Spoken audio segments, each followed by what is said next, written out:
Detective Siddhartha 4వ భాగం. Police రికార్డ్స్లో D అంటే డెవిల్, డి అంటే దయాల్. దయా అనే పదానికి అర్థం తెలియని అండర్ వరల్డ్ డాన్. డ్రగ్స్ను ఆయుధంగా మార్చి దేశాన్నే కాదు ప్రపంచ దేశాల్లో యువతను, చిన్నారులను సైతం డ్రగ్స్కు బానిసలుగా చేసే అతి ప్రమాదకరమైన వ్యక్తి. మీరు హైదరాబాద్కి ఎందుకు వచ్చారో తెలుసుకోవచ్చా అడిగింది యాంకర్. షూర్, హైదరాబాద్లో పానీపూరి అంటే చాలా ఇష్టం. ఐ లవ్ పానీపూరి అన్నాడు సిద్ధార్థ. పానీపూరి గురించి ఢిల్లీ నుంచి వచ్చారా? ఆశ్చర్యంగా అనుమానంగా అడిగింది యాంకర్. మన హైదరాబాద్ బిర్యానీ కోసం విదేశాల నుంచి ఇండియా వచ్చి హైదరాబాద్కి వచ్చి బిర్యానీ తినేసి వెళ్తారు. అంతెందుకు, మన రాహుల్ గాంధీకి కూడా హైదరాబాద్ బిర్యానీ అంటే చాలా ఇష్టం చెప్పాడు సిద్ధార్థ. మరి మీ మీద అటాక్ ఎందుకు జరిగింది అంటూ అటాక్ జరిగిన విజువల్స్ను ప్లే చేసింది టీవీ ఛానల్. అదే నాకు అర్థం కావడం లేదు, అమాయకంగా మొహం పెట్టి అన్నాడు సిద్ధార్థ. ఈలోగా యాంకర్కు వాట్సాప్లో ఒక మెసేజ్ వచ్చింది. అది చదివి సిద్ధార్థతో చెప్పింది యాంకర్. మిమ్మల్ని అరెస్ట్ చేయబోతున్నారట, మాకు అందిన సమాచారం. పానీపూరి తింటే అరెస్ట్ చేస్తారా? మరింత అమాయకంగా అడిగాడు సిద్ధార్థ. మీరు సంవత్సర కాలంగా ఈ వృత్తికి దూరంగా ఉన్నారు, ఎందుకో తెలుసుకోవచ్చా అడిగింది యాంకర్. ప్రతి క్షణం టెన్షన్ అవసరమా? పైగా సినిమాల్లో యాక్ట్ చేయాలనిపించింది. ఒక్క సినిమా హిట్ అయితే కోట్లలో రెమ్యునరేషన్. చూడ్డానికి ఇంచుమించు మహేష్ బాబులా ఉంటాను కదా అన్నాడు.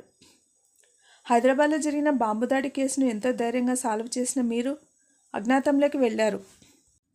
మీ గురించి జాతీయ స్థాయిలో వార్తలు వచ్చాయి. సడన్గా అదృశ్యమైపోయారు యాంకర్ అంది.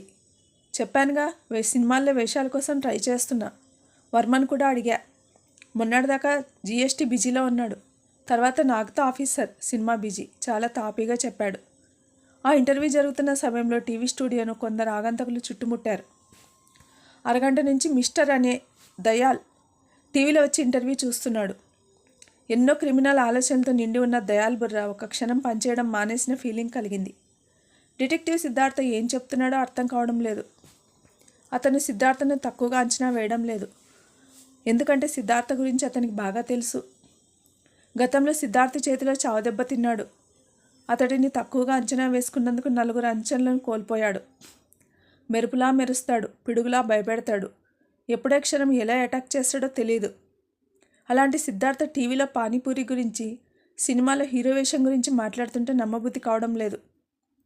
డిటెక్టివ్ సిద్ధార్థ ఎందుకు వచ్చాడో దయాలకు తెలుసు, కానీ సిద్ధార్థ ఎందుకు ఇలా చేస్తున్నాడో తెలియడం లేదు.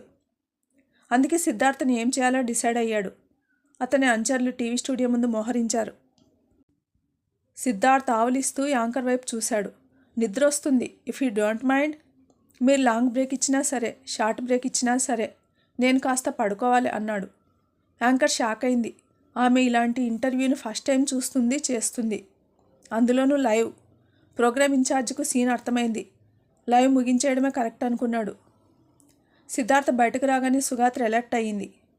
అప్పటికి ఆమెకు సమాచారం వచ్చింది. టీవీ స్టూడియో ముందు 2 పోలీస్ వెహికల్స్ వచ్చి ఆగాయి. సిద్ధార్థ మీద అటాక్ చేయడానికి వచ్చిన దయాల్ మనుషులు పోలీసులు రావడంతో ఆగిపోయారు. పోలీసులు టీవీ స్టూడియో దగ్గరికి వస్తారని వాళ్ళు ఊహించలేదు. సుగాత్రి సిద్ధార్థ దగ్గరకు వెళ్ళి హలో అంది. పలకరింపులు ఎందుకు? అరెస్ట్ చేయడానికేగా వచ్చింది. How are you Sugatri? కాస్త రంగు తేలారు. మీ ఆల్చిప్పల కళ్ళు బాగుంటాయి నవ్వుతూ అన్నాడు సిద్ధార్థ. నవ్వు నాటి కష్టం మీద ఆపుకుంది. కోపాన్ని నటిస్తూ, మీరు ఒక సిబిఐ ఆఫీసర్తో మాట్లాడుతున్నారు, మైండ్ ఇట్ అంది. ఏ సిబిఐ ఆఫీసర్స్ పెళ్ళిళ్ళు చేసుకోరా, కాపురాలు చేసుకోరా నవ్వుతూ అన్నాడు సిద్ధార్థ. జేమ్స్ అలానే చూస్తుండిపోయాడు. సిద్ధార్థ జేమ్స్ వైపు చూసి, వాట్ భయ్యా, నువ్వు ఇక్కడికి వచ్చావు, కొంపదీసి నిన్ను కూడా యారండారు అరెస్ట్ అన్నదా అడిగాడు. లేదు లేదు అయోమయంగా కంగారుగా అన్నాడు జేమ్స్. ఓకే జేమ్స్, మళ్ళీ కలుద్దాం. మేడం అరెస్ట్ చేసుకోవాలని ముచ్చట పడుతున్నారంటూ ముందుకు నడిచాడు. సిద్ధార్థ పక్కనే సుగాత్రి నడుస్తుంది. జేమ్స్కి ఆ దృశ్యం సిద్ధార్థను అరెస్ట్ చేసి తీసుకెళ్తున్నట్టు అనిపించలేదు. పెళ్ళయ్యాక భర్త పక్కనే నడుస్తున్నట్టుంది. సిద్ధార్థ నడుస్తూనే వాట్సాప్లో ఒక మెసేజ్ పంపించాడు. సారీ మిస్టర్ డి, ఈసారి నిన్ను డిసప్పాయింట్ చేసినట్టున్నాను. అన్నట్టు mister D, panipuri super. Mafia king దయాలకు పంపించిన మెసేజ్ అది. చీమ చిటుక్కుమన్నా వినిపించే శబ్దం.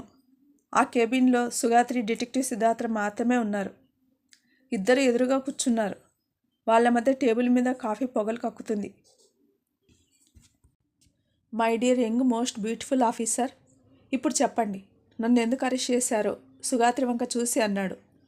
చిన్న correction mister genius detective Siddhartha గారు, మిమ్మల్ని అరెస్ట్ చేయలేదు. వాక్యం బాగుందని ఆర్ అండర్ అరెస్ట్ అన్నంత మాత్రాన అరెస్ట్ కావడానికి. డిటెక్టివ్ సిద్ధార్థ అమాయకుడు కాదు. మా ఫ్రెండ్ మీలాంటి వాళ్లకు ఒక మంచి పేరు పెట్టింది, మాయకులు. నవ్వుతంది సుగాత్రి కాఫీ కప్పును సిద్ధార్థ చేతికిస్తూ. నేనా? ఆల్చిప్పల్లాంటి కళ్ళు ఉన్న వాళ్ళకి టైలర్ మేడ్ తెలివితేటలు ఉంటాయని ఎక్కడో విన్నాను అంటూ కాఫీ కప్ అందుకొని కాఫీ స్మెల్ చూశాడు. ఫిల్టర్ కాఫీ అయితే బాగుండేది అన్నాడు. మీకోసం నేర్చుకుంటాను అనాలనుకుంది, కానీ అప్పటికే కేబిన్ బయట మిగతా ఆఫీసర్స్ ఉన్నారు. మనం ఇప్పుడు నిజాలు మాట్లాడుకుందాం మిస్టర్ డిటెక్టివ్ ప్లీజ్ అంది అభ్యర్థన పూర్వకంగా. సిద్ధార్థ అధికారానికి ఆధిపత్యానికి తలవంచడని ఆమెకు తెలుసు. నేనెప్పుడు నిజాలే మాట్లాడతాను. ఐ ఈట్ నిజాలు, ఐ డ్రింక్ నిజాలు, ఐ లవ్ నిజాలు, అఫ్ కోర్స్ ఐ లవ్ అని ఆగి చెప్పండి, ఏం నిజాలు మాట్లాడుకుందాం అడిగాడు కాఫీ సిప్ చేస్తూ. మీరు హైదరాబాద్ ఎందుకు వచ్చారో ఆ నిజాలు అంది సుగాత్రి. మీ సిబిఐ వాళ్ళేం చెప్పలేదా? అయినా ది గ్రేట్ సుగాత్రి మేడంకు తెలియని సీక్రెట్ ఉంటుందా? టీవీ స్టూడియో దగ్గరికి వచ్చేసరికి మిస్టర్ డి మీ మీద అటాక్ చేయించడానికి మనుషులను పంపించినట్టు తెలిసింది. అందుకే ఈ అరెస్ట్ నాటకం. మీతో మాట్లాడితే కానీ ఒక క్లారిటీ రాదు కదా సుగాత్రి చెప్పింది. ఇప్పుడు నేను కాసేపట్లో తప్పించుకుంటాను. పోలీసులు కళ్ళు కప్పి డిటెక్టివ్ సిద్ధార్థ పరారీ అనే వార్త మీడియాలో వస్తుంది చెప్పాడు సిద్ధార్థ.